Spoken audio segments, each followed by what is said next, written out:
Alam nyo mga kababayan, ito lang ang masasabi ko sa inyo.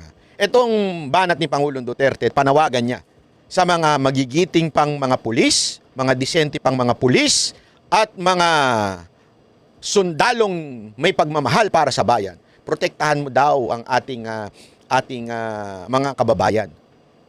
Sino ho ba dito mga nanonood na kapulisan at kasundaluhan? Nanonood kayo ngayon kay Banatbay. Nananawagan po ang ating dating Pangulong Rodrigo Roa Duterte na katangi-tanging Pangulong nagbigay sa inyo ng kahalagahan, kayong mga pulis at sundalo. Ang katangi-tanging presidenteng nag-angat ng inyong sahod. Ang katangi-tanging presidenteng nagmahal sa inyo, mga sundalo at mga kapulisan. Nananawagan na siya ngayon. Na kayo po ay ipagtanggol ang mga mamamayang Pilipino, na ipaglaban ang karapatan at huwag payagan ang mga mapang-abusong politiko. Nananawagan na po ang ating Pangulong Duterte. Alam nyo, mga pulis, mga sundalo, makinig ko kayo ng mabuti. Alam ko, iba sa inyo, you have different opinion kay Pastor Kibuloy. Pero ito hindi na usapin patungkol ho kay Pastor Kibuloy. Ito po'y usapin na panggagahasa sa ating batas. Si Pangulong Duterte, 6 na taon na binanatan na makakaliwa, binanatan ng mga pinklawan, maging ang kanyang vice presidente. Mayroong panawagan na impeach ang vice president. Anong sabi ho ni Pangulong Duterte? Wag. Karapatan niya yan. Bumatikos. Sabi ho ng Pangulong Duterte yun. Ganon dapat tayo bilang protektor ng ating konstitusyon na naaayon sa ating batas, sa ating saligang batas, na protektado ang opinyon ng bawat Pilipino, maging ito'y laban o di kaya sumusuporta para sa iyo. Ang bawat opinyon ng Pilipino ay mahalaga. Bawat opinyon ng bawat Pilipino, maging ito man ay against sa ilang politiko, dapat po natin itong proteksyonan. Yan o ang nakalagay sa ating konstitusyon. Freedom of speech. Kaya nga ho, tayo merong demokrasya sa bayan na ito. Kailan pa po ba tayo naging diktador? Alam naman po natin kung kailan yan. Nauulit ngayon sa kanyang anak. Ang pagiging diktador ng mga nakaupo sa gobyernong ito. Nauulit. At tulad noon, kayong mga kasundaluhan, kayong kapulisan, ang nagprotekta sa mga mamamayang Pilipino. Ngayon, nananawagan ng ating Pangulong Duterte na proteksyonan ninyo ang mga mamamayang Pilipino na inaabuso ng ilang mga sakim na politiko na gusto lamang makakuha ng reward. Yun ang totoo dito mga kababayan. Ang laki ho kasi ng reward ng Amerika at ng gobyernong ito sa makakahuli kay Pastor Kibuloy. Kaya naman, kahit ang batas ay hindi na sila pinipigilan.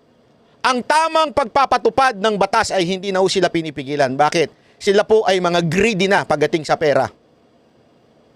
Sabi nga, di ba ho, ang kasamaan ay nagtatagumpay pag ang mga mabubuting tao ay hinahayaan na lamang ito.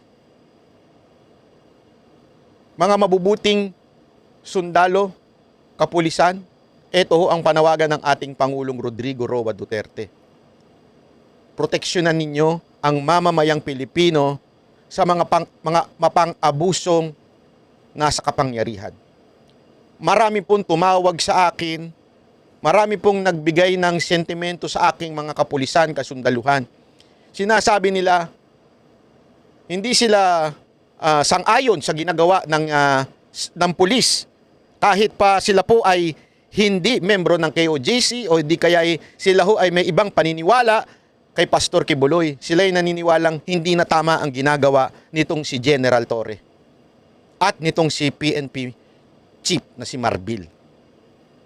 Sa kautusan sa ilalim ni Action Star Secretary Abalos. Na alam naman natin na kaya lang ginagawa ito, ginagawang trophy si Pastor Kibuloy para sa kanyang political career dahil tatakbo po siyang senador. Paano ko nasabi? Pumunta po kayo sa SLEX. Makikita ninyo ang napakalaking tarpaulin ng Action Star na si Abalos. Kayo bang pulis? Kayo mga nasa kapulisan, payag po ba kayo na ginagamit lamang kayo ng politikong ito para siya ay maupo bilang senador? Ganyan na ho ba kayo kauto-uto? Ganyan na ho ba kayo katanga? Para ho magpagamit sa isang politiko? Wala na ho ba kayong prinsipyo talaga? O baka naman talagang kailangan nyo lang yung pera para sa inyong mga kabit? Ako'y nagtatanong lang, hindi ako sure. Hindi kasi sa totoo lang, ang laki na ng sahod ninyo. Ang laki na ng pensyon nyo. Binawasan nga ng gobyernong ito, di ba? Nakalimutan ba ninyo? Ay yung mga kapulisan? Ang dami sa inyo humingi ng tulong sa akin nung panahon na binabawasan ng inyong pensyon ng gobyernong ito. Nakalimutan nyo na ho ba yun? Tapos ngayon, magpapagamit kayo sa isang politiko dahil sa kanyang political career?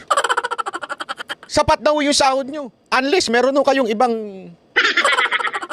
jowa aside sa mga asawa ninyo. Eh alam mo naman minsan yung mga kabit, mas magastos pa sa asawa. Kaya na lang din, kailangan nyo ng extra income. At naiisip ninyo na baka pag nahuli ng boss nyo, maambunan kayo. Ay, hindi totoo yan. Yung mga yan, ay bubulsa na nila yan. Kayo, anong kakaharapin ninyo? Demanda. Dahil ididemanda kayo ng KOJC. Bawat pulis na pumasok dyan, ididemanda ng KOJC. Matatanggalan kayo ng pensyon. Makakala ninyo, nagbibiro ang KOJC. Madaming pera ang KOJC dahil sila ho ay merong kingdom economy. Marami mo silang pera para magdemanda at gumamit ng mga abogado para idemanda kayo. Habang ang inyong leader o yung inyong head ay aalis na sa posisyon, magre-retire na, eh kayo maiiwan pa. Sira ang mga karir ninyo. Di ba? Bakit? Pag kayo may demanda, mahirap po yan. Alam ko yan. Marami akong kaibigang pulis. Ayaw na nadidemanda dahil delikado ho yan. Talaga namang sira ang buhay mo, sira ang pensyon mo. Pag nasuspend ka ba, wala ka pang sahod. Baka akala ninyo, ganyan-ganyan lang. Tandaan nyo, may video. May video ang KOJC. Merong koleksyon ng video yung mga yan. Nakikita nila ang mga pagbumuka ninyo. Darating ang panahon, haharap kayo sa subpina ng mga kaso ninyo. Baka akala nyo, mapoproteksyonan kayo ng gobyerno to. Tandaan nyo, 6 na taon lang ho ito. Ilang taon na lang. Hindi pa nga ho tayo sure kung ano. Depende ho sa inyo yan. Kaya ako sa inyo, mag-isip-isip na kayo. Sa pagsunod nyo sa mga maling illegal na utos, ika nga. Mali na, illegal pa. Mahiyahiya naman po kayo sa mga pamilya ninyo. Ang pinapakain nyo, sa bagay. Baka yung kita, pinakakain nyo sa mga kabit. Diba? Eh kung kayo ay sasabihin nyo, natatakot kami na hindi sumunod. Eh di mag-alibay na lang kayo. Mare, masakit kayo, may sakit kayo, natatay kayo. Nasira tiyan nyo. Pag sa mga ganyang pagkakataon, hindi nyo kailangan sumunod. Manindigan kayo para sa bayan. Nasaan na ang pagiging bayani sa inyo? Ang pagiging pulis ay hindi lamang matapang sa paghawak ng baril, ngunit matapang sa prinsipyo. Asan yun? Hinahanap namin mga mamamayang Pilipino yun. At kayo naman mga kasundulahan, kayo na ang huling pag-asa ng bayan na to. Medyo sana po, kami ho ay lumalapit sa inyo. Tignan ninyo. Hindi ho mga rebelde ang mga taga-KOJC. Hindi ho mga rebelde yan. Yan ho yung mga law-abiding citizen na nananawagan sa inyo na ang inyong mandato ay proteksyonan ang konstitusyon ng ating bayan. At kung ito'y nalalabag na, dapat na kayong kumilos. Ang tanong mga kababayan kong mga sundalo, sa tingin ninyo, yung konstitusyon o yung saligang batas ay nasusunod pa ba sa mga pagpapatupad ng maling illegal na utos ni General Torre? Asa sa inyo na